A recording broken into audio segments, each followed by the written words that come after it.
ini akan ditransformasikan ke dalam berbagai macam formula sesuai dengan perkembangan teknologi. Meskipun pedalangan yang seperti itu tetap berjalan dan akan tetap kita hormati, mereka juga harus belajar menghormati wayang digital.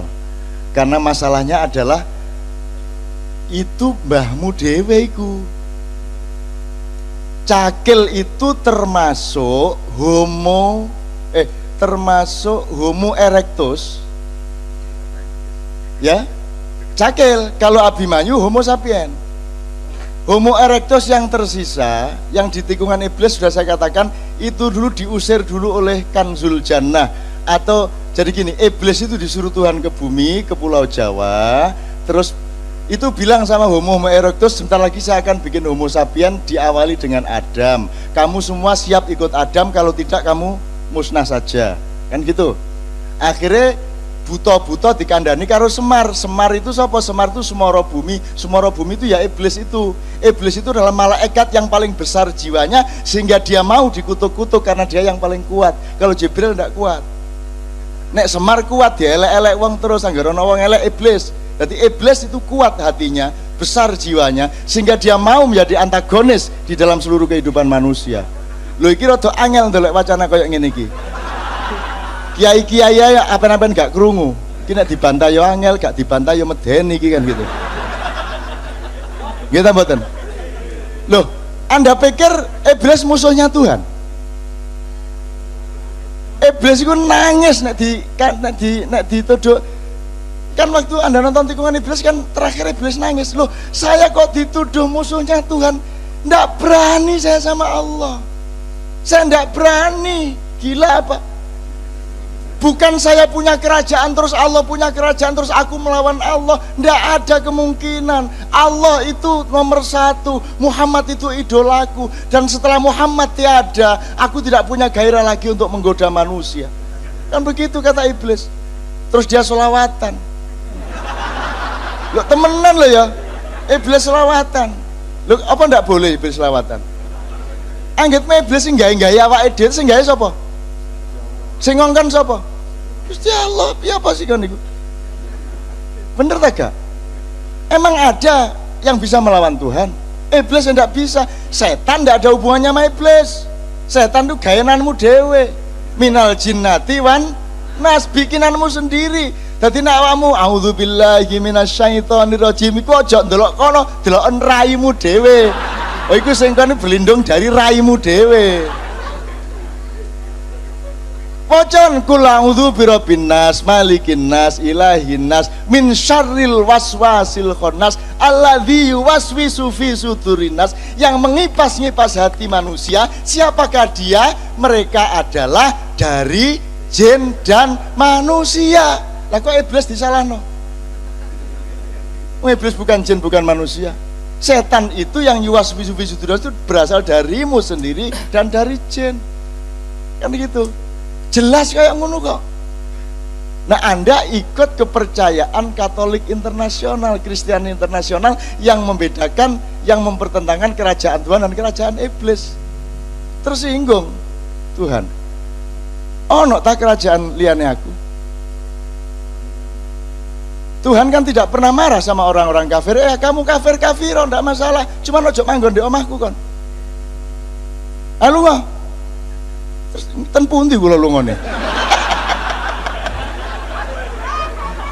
Untuk apa Tuhan marah? Kan Tuhan cuma mengatakan barang siapa yang keberatan terhadap kehendakku, barang siapa yang tidak terima dan tidak ikhlas menerima keputusanku, aku persilahkan untuk keluar dari bumi dan alamku.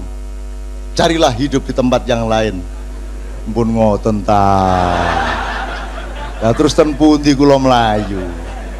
Ada wong nyolong barangku ya lucu. Nyolong terus kok singitno. Gusti Allah lak guyu dhewe. Kon rono kepethuk aku, rene kepethuk aku, runu kepethuk aku. Lah kok singitno ndek endi olehmu nyolongku lho, kok singitno ndek endi? Lah aku lapo nyolongku lapo? Wong nang ndiae kepethuk aku kok.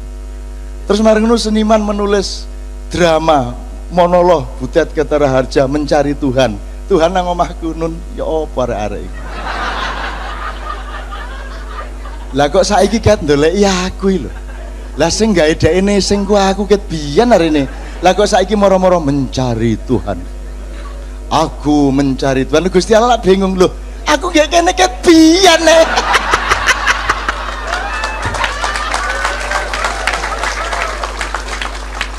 Itu ya teman sekalian ya. Mudah-mudahan ini membuat Anda jadi Garuda tadi.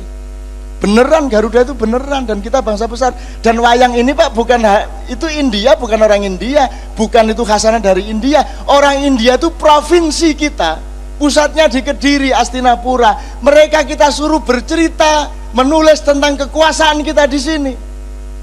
Memang mereka yang berkarya, tapi mereka kita suruh menulis tentang kita di sini. Jadi Arjuna itu mbah kita, Puntadewa mbah kita, mereka itu semua mbah kita.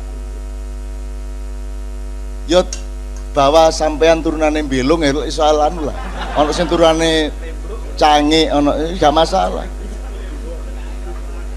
Maka karena mereka nulisnya itu teknis akademis, disempurnakan oleh Sunan Kalijaga. Ndak bisa cuman Mahabharata garing koyok ngono.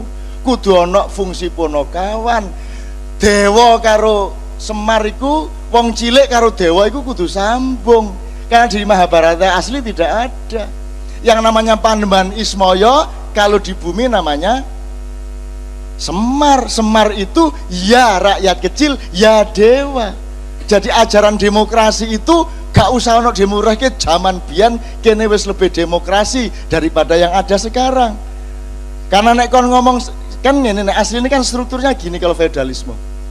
Brahma sampai Sudra, betul loh? Iki lak lurus ngene.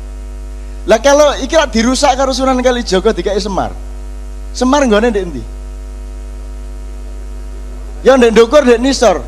Berarti aku kudu sambung kene karo kene, berarti mubeng. Betul enggak? Menjadi gini, enggak begini lagi tapi begini. Wong iki Panembahan Ismaya, iki Semar. Kudu nyambung ini. Maka hidup menjadi siklikal. Maka wayang adalah ajaran yang luar biasa. Yang Quran tinggal memberi legitimasi. Bukan Quran itu barang sebelum Quran enggak ada informasi Quran, ya ada. Saiki ki wong-wong iki rada ngawur sih anggite biyen iku Quran itu segala-galanya, memang segala-galanya sebagai pamungkas dari informasi Allah. Tapi gak Nabi Daud nganggo Quran ta? Lah mboten sih. Nabi Isa ya gak. Nabi Muhammad ae wis meh gak ono lho kae jangkep Qurane. Nggih ta mboten? Bukan saya merendahkan Quran, Quran itu memang segala-galanya dari firman Allah. Tapi ojo lali Nabi Adam iku modho ndek bumi gak kok terus gembol Quran ngono gak. Gorong ana Quran waktu iku. Dan dunia dengan ada Al-Qur'an itu segini dibanding sak depo dunia tanpa Al-Qur'an. Betul enggak?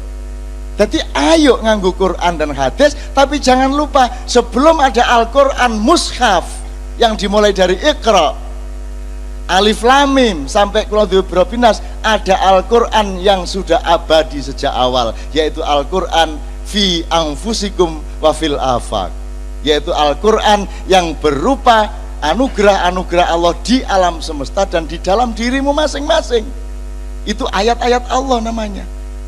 Nah, yang ayat-ayat literer dirumuskan itu namanya Al-Qur'an. Terus kalau megang Al-Qur'an kudu wudu. Lah ngono saiki. Nek Qur'ane sing dicetak iku kudu wudu, tapi nek Qur'ane ndek BlackBerry ta ndek iPhone gak wudu. Ono peraturan ngono iku. Dadi nek Qur'an ndek handphonemu iku gak kudu wudu.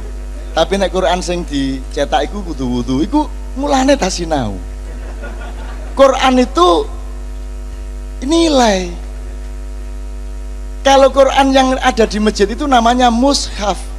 Itu kertas sama tinta, dan mayoritas kertas sama tinta yang menjadi mushaf itu bikinan Cina.